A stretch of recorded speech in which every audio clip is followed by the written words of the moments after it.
Tech News Roundup.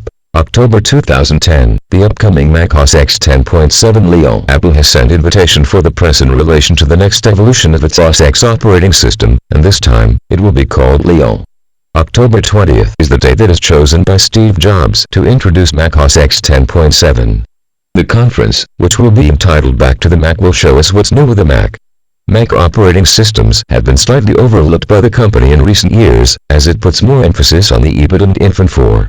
No one knows exactly why Apple has chosen the name Lion for its next operating system. There are reasons to believe that using the name of the King of the Jungle is not a random decision. Previously, macOS X 10.6 did not introduce major changes in usability and design, as it focused primarily on performance, something that users may appreciate less than they should. With macOS X 10.7 Lion, Apple has the chance to start anew by offering more value and versatility for the users.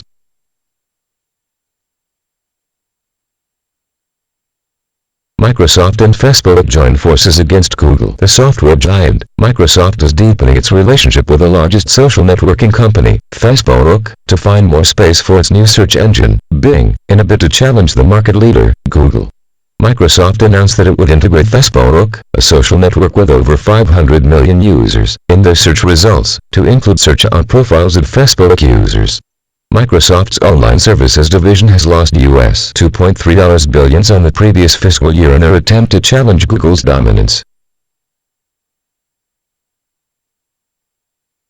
For Facebook, Microsoft is an interesting partner, as it is the underdog in this case. Microsoft is in a position where it has to innovate, go for broke or get nothing at all.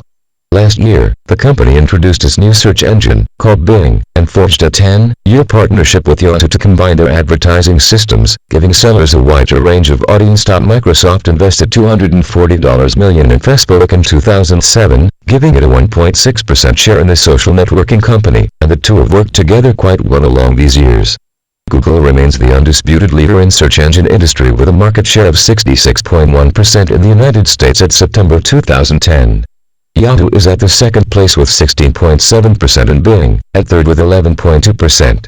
Bing is now the official search engine of Facebook, and Microsoft will gain more revenue by selling ads on text-based searches in the social networking site. Facebook is integrating its service with Skype. Facebook, the popular social network, and Skype, the leading internet phone service, announced the integration of some of their services to make calls or video chat with friends on the social network. This includes the integration of address book and commenting on a Facebook wall. For the first time, users can keep up with updates, interact with the Facebook wall, make comments, and even vote for like, straight from the Skype. The move is seen as a natural expansion for the world's largest social network, aiming to become a versatile communication and messaging platform for their users through a variety of media. Facebook, which has most of its users in the US, is making a good decision because many Skype users are in Europe and the rest of the world. The new Skype for Windows now includes a tab for Facebook. The address book entry in Facebook can be integrated with Skype, allowing users to call and send text messages to friends on the network directly to their cell phones and landlines.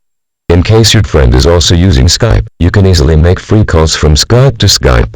The video conference calling feature will be available in beta version and free during the testing stage. Facebook and Skype development team is working together to make it easier for users to find their friends anytime they want to communicate. It is estimated that Facebook already has more than 500 million Skype users, although only 8.1 million are paying Skype members.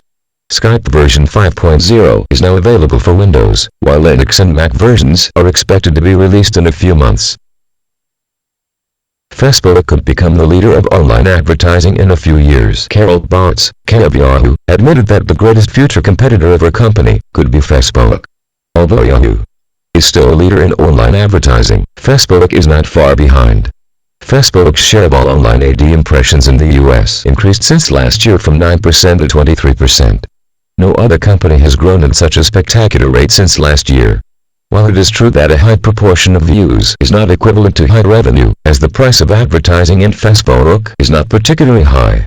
Even so, Mark Zuckerberg's company is poised to become a serious threat to Yahoo and other online companies. Facebook will end 2010 with a turnover of around US $1.3 billion, compared to $800 million last year. Most of the network's revenue comes from advertising performance. And since the advertiser must be where the potential customer is, Facebook has a good chance of becoming a future leader in online advertising.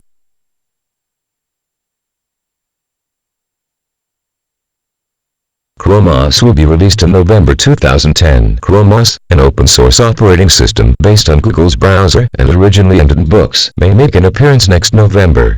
This new Internet-centric system aims to provide a fast, safe, dynamic and compatible with current web standards, which can compete with major popular operating systems.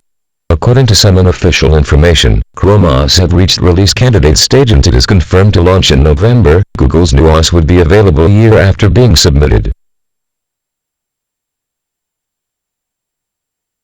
Despite interests from companies like Acer, Dell, Asus, Fresco, Hewlett-Packard, Lenovo and Toshiba for the Google's operating system, it is unknown what will be the first device in the market that will use Chrome. Obviously, Google's web-based, totally open and free operating system may seem more attractive than expensive Microsoft OS. However, many experts expect that Chrome OS is just a Linux-like OS that won't seriously threaten Windows domination.